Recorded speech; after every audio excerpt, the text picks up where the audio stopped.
Қаланың ең қымбат мейрамханаларының бірінде Тұрсынбектің мерейтойы өтіп жатқан еді. Жұрттың бәрі күліп, тілек айтып, салтанатты кешті тамашалауда. Кенет залдың есігі тарс ашылып, ішке Тұрсынбектің бұрынғы әйелі кіріп келді. Оның жүзінде ашу да, мұң да бар. Музыка кілт тоқтады. Қонақтар сыбырласа бастады. Тұрсынбек қолындағы бокалын үстелге қойып, қабағын тиді. Әлия, мұнда не істеп жүрсің? Саған бұл жерге келуге тыйым салынған, деді ол дауысын нық шығарып. Тыйым? Сен менің ұлымды менен тартып алып, оны торға қамап қойғанын аз ба еді? Әлия ортаға шықты. Тұрсынбек, сенің бүкіл байлығын, зәулім үйлерің мен көліктерің менің әкемнің мұрасы екенін ұмыттың ба? Сен бәрін тартып алдың, енді баламды бермей жүрсің. Тұрсынбек мысқылмен күлді.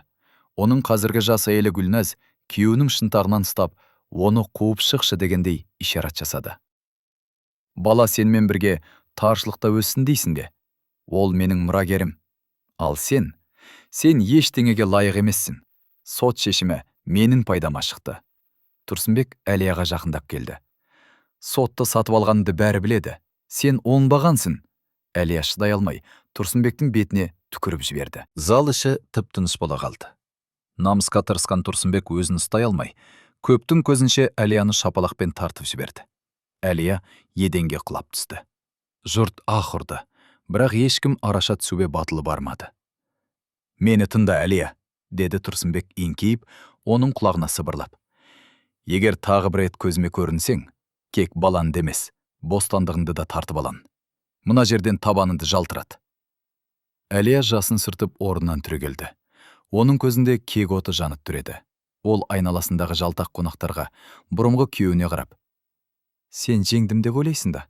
Сенің бұл салтанатын құмнан соғылған сарай. Мен ертең адвокаттармен ғана емес, сенің өткеніңді білетін адамдармен оралам. Сенің заңсыз келісім шарттарың мен жасырын шоттарың туралы құжаттар менде, Тұрсынбек. Баламды маған өз еркіңмен бересің. Әйтпесе, сенің тағың ертең-ақ күлге айналады, деді де басын тік ұстап шығып кетті. Тұрсынбектің жүзі сұрланып кетті. Ол Әлияның мұндай құжаттардан хабар бар екенін білмеген еді. Енді ойын ережесі өзгерді.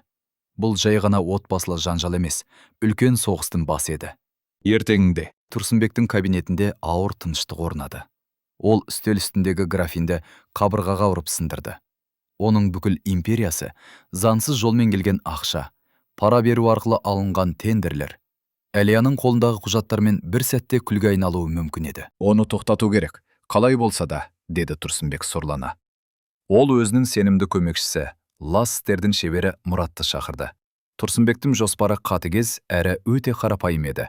Ол Әлияның үйіне тінту ұйымдастырып, оның ірі көлемде есірткі сақтағанын, немесе компанияның шоттарынан ақша ұрлағанын дәлелдеп шығуды көздеді. Мұрат, оның пәтеріне адам жібер. Ертең таңертең полиция барғанда, Әлияның сөмкесінен біздің компанияның мөрі мен жалған қол қойылған қаржылық құжаттар табылуы тиіс.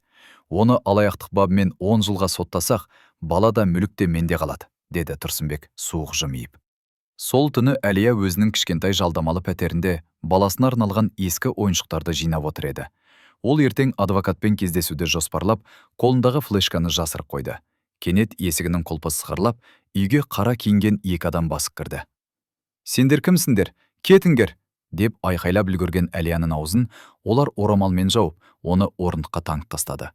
Олар үйдің астан-кестегін шығарып, Тұрсынбек айтқан айғақтарды тарпаларға салып кетті. Бір сағаттан соң есікті полиция қақты.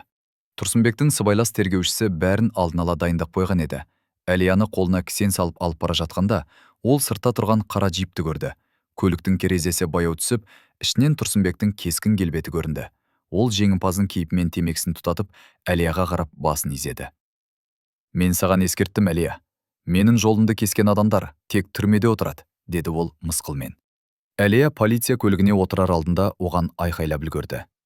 Тұрсынбек, сен мені қамасаң да, шындықты қамай алмайсың. Ұлым сенің кім екеніңді бәрібір білетін болады. Алайда Тұрсынбек бір нәрсені ескермеді. Сол түнгі оқиғаны көрші үйдің балконында тұрған Әлияға бұрыннан ғашық болып жүрген жас заңгер Серік видеоға түсіріп алған еді. Ол Тұрсынбектің адамдарының үйге қалай кіріп, заттарды қалай тығып жатқанын анық көрген. Әлия тар қапаста, кемір төсекте жатып, Тұрсынбектің сол бір суық күлкісін есіне алды. Ол бәрінен айырылды. Бостандығынан, ұлынан, абыройынан. Бірақ оның жүрегіндегі кек оты енді өшуге айналған үміт емес, лапылдаған өртке айналды. Тергеу изоляторында Әлияның қасында бірге отырған әйел оның назарын бірден аударды. Ол жасы 50-лер шамасындағы, жүзі қатал болса да, көзінен терең білім мен сабырлық сезілетін әйел еді. Оның аты Роза Сұлтанова. Ол кезінде Тұрсынбектің бас есепшісі, әрі оның бизнесін аяққа тұрғызған басты адам болған. Бірақ Тұрсынбек оны да сатып, үлкен қаржылық қылмысты соның мойнына іліп жіберген еді. Бір күні Әлия егіліп жылап отырғанда, Роза оған жақындап келді. Жылағаннан ештеңе өзгермейді қызым. Тұрсынбек көз жасына сенбейді. Ол тек күшті мойындайды, деді Роза суық дауыспен. Әлия басын көтеріп, одан ары қарай қалай әрекет жасауға қауқарсыз екенін жеткізді. Мен оның кім екенін бәрінен де жақсы білемін. Ол жыртқыш. Бірақ кез келген жыртқыштың өз осал тұсы болады. Ол мені 5 жылға осында тықты. Бірақ менің қолымда ол әлі де білмейтін бомба бар. Роза Әлияға Тұрсынбектің ең үлкен құпиясын ашты. Ол өзінің барлық заңсыз мүлкін офшорлық аймақтағы бір ғана құпия шотқа тіркеген. Егер соны ашып көрсете білсек, оны тұқырталамыз, деді Роза, көзі жылтырап. Әлия Розамен келісімге отырды. Ендігі мақсат түрмеден қалайда босап шығу. Ол үшін сыртта жүрген заңгер көршісі Серікті пайдалану керек. Ал бұл уақытта Тұрсынбек өзін жайсыз сезіне бастады. Әлияның түрмеде Розамен бір камерада отырғанын естігенде, оның мазасы кетті. Ол Розаның қандай құпияны сақтап отырғанын біледі. Оларды дереу ажырату керек. Әлияны басқа қаладағы түрмеге ауыстырыңдар, деп ақырды ол Мұратқа. Бірақ кеш еді. Серік Әлияның адвокаты ретінде түрмеге келіп, Роза берген құпия хабарламаны алып үлгерді. Сондай-ақ, ол сол түні түсірген видеоны прокуратураға өткізіп, істі қайта қарауды талап етті. Тұрсынбек жеміліп жатқанын сезді. Серіктің тапқан видеосы мен Розаның адвокаттар арқылы жіберген құжаттары оның империясының іргесін сөге бастады. Ол соңғы айласына көшті. Барлық қолма-қол ақшасын жинап, ұлы армандалып, жеке ұшағымен шекара асуды жоспарлады. Бірақ ол ойы іске аспады. Оны арнайы жасақ әуежайда ұстады. Тұрсынбек темір тордың арғы жағындағы тар бөлмеде жалғыздықпен бетпе-бет қалғанда ғана өмірінің қасіретті екенін түсінді. Ол жылдар бойы биік белестерді бағындырдым, әлемді уысында ұстадым деп ойлаған еді.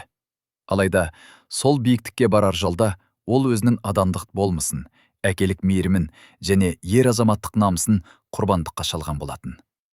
Тұрсынбек байлықты бақыттың кілті деп білді. Ол ақшамен сотты сатып алды, ақшамен әйелін қорлады, ақшамен баласының болашағын шешпек болды. Бірақ ақша жансыз нәрсе. Ол қысылғанда демеу болмайды, жалғыз қалғанда жұбатпайды. Тұрсынбектің мысалы дүние қоңыздықтың адамды рухани мүгедек ететінін көрсетті. Ол алтын жинаған сайын, оның жүрегі қатайып, мейірімнен жұрдай болды. Ақырында сол жиған дүниесі оған қарсы жұмыс істеп, оның ең басты қаруы, оның ең басты қасіретіне айналды. Нағыз байлық сатылмайтын құндылықтар. Әлияның жеңісі бұл тек соттағы жеңіс емес, бұл рухтың жеңісі. Ол Тұрсынбектің миллиондарына қарсы өзінің аналық махаббатын, төзімін және шындыққа деген сенімін қойды. Бұл дүниеде сатылмайтын, айырбасталмайтын 3 нәрсе бар екенін ол дәлелдеп шықты. Аналық махаббат. Оны ешқандай есеп шотпен өлшеу мүмкін емес. Таза ар-ұждан. Түрмеде отырсан да, ұяттың алдында таза болу ең үлкен бостандық. Адалдық. Тұрсынбектің айналасындағылар ол ақшасынан айырылған сәтте қашып кетті. Ал Әлияның жанында ешқандай пайда көздемеген Серік сияқты жандар қалды. Дүние қомыздық. Құмнан соғылған сарай сияқты. Ол сыртынан зәулім, айбынды көрінгенімен, шындық пен әділдіктің алғашқы толқыны соққандақ күл талқан болады. Тұрсынбектің тағдыры өз нәпсінің құлына айналған кез келген жанның айнасы. Ол бақытты сыртқы жылтырақтан іздеп, ішкі бостығын байқай алмады. Ақыр соңында Әлия мен арманның жылы құшағы нағыз өмірдің бейнесі болып қалды. Ал Тұрсынбектің қолындағы суық кісен мен шашылған долларлар мағынасыз, берекесіз өткен өмірдің өкінішті символына айналды. Бұл оқиға адамзатқа ертеден мәлім, бірақ жиі ұмытылатын ақиқатты тағы бір мәрте еске салды. Дүние қолдың кірі. Бүгін бар, ертең жоқ. Кек адамдық пен ізгілік қана мәңгілік.